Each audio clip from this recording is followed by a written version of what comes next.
जब 5 गांव देने के लिए भी दुर्योधन तैयार नहीं होता तो फिर महाभारत होता है। #Rajasthan politics.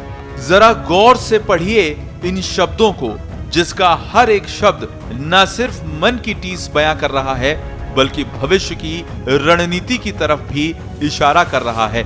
Social media account पर यह पीड़ा बयां करने वाला कोई और नहीं बल्कि सचिन पायलट के बेहद करीबी और कांग्रेस के वरिष्ठ सलाहकार आचार्य प्रमोद कृष्णन हैं। दिल्ली में सोमवार को राहुल गांधी और कांग्रेस अध्यक्ष मल्लिकार्जुन खड़गे की मौजूदगी में 4 घंटे के मंथन के बाद अशोक गहलोत और सचिन पायलट के बीच सुलह के दावे को अभी एक दिन भी नहीं बीता कि आचार्य प्रमोद कृष्णन ने ये ट्वीट कर कांग्रेस गलियारों में हलचल पैदा कर दी। कृष्णन के ट्वीट के बाद कई सवाल खड़े हो रहे हैं। सवाल ये कि देर रात कांग्रेस महासचिव केसी वेणुगोपाल के साथ अशोक गहलोत और सचिन पायलट का मीडिया से मुखातिब होना महज दिखावा था?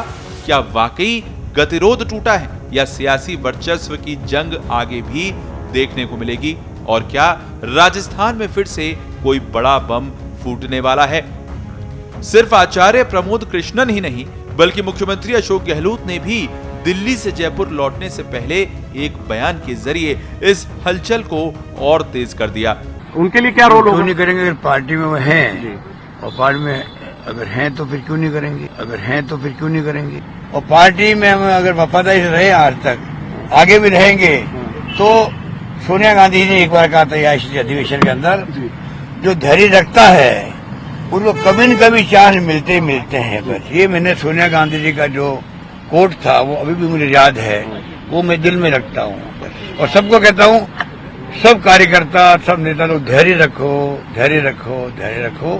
धैर्य रखोगे तो पार्टी में कभी कभी आपको मौके मिलेंगे, उससे मिलेंगे काम करने के। पहले मिले भी है, आगे भी मिलेंगे। गहलोत के बयान को अगर ध्यान से सुना जाए तो वे कह रहे हैं कि अगर पायलट पार्टी में हैं तो फिर पूरा सहयोग करेंगे। इतना ही नहीं, गहलोत इशारों ही इशारों में बार बार धैर्य रखने की भी बात कह रहे हैं।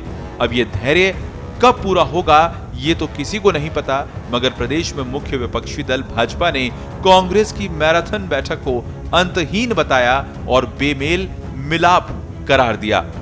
देखिए, अब मैंने कहा ना, इनके दोनों का आपस का मामला है। क्या अंदर खिचड़ी पकी, क्या समझौता हुआ कि नहीं हुआ, ये सारे पर्दे के पीछे की बातें। जब सरकार का अंतर्द्वंद अंतहीन अंतर्द्वंद है, इस प्रकार की पहली बार नहीं, आलाकमान कई बार राजस्थान में बेइज्जत होकर निकला है। इसी आलाकमान के कहने पर आलाकमान के दूध विधायक दल की बैठक तक नहीं कर सके। ये 9वां मौका है जब अशोक गहलोत जी और सचिन पायलट जी एक दूसरे से हाथ मिला के निकले हैं, पर नतीजा ढाक के वही 3 पार। कांग्रेस 2 टुकड़ों में पूर्णतः बट चुकी है। इसी कारण से राजस्थान के आवाम ने भुगता है। बहरहाल गहलोत पायलट के बीच सभी गिले शिकवे दूर हो गए हैं, ये कहना जल्दबाजी होगा, क्योंकि 4.5 साल में कांग्रेस का शीर्ष नेतृत्व लगभग 4 बार दोनों नेताओं में सुलह की कोशिश कर चुका है और ऑल इज वेल का संदेश देने की कोशिश की, लेकिन दरारें कम होने की बजाय बढ़ती ही जा रही हैं। मैराथन बैठक में पायलट मुद्दे के समाधान का क्या ठोस फॉर्मूला तय हुआ, ये अभी तक साफ नहीं हो पाया है।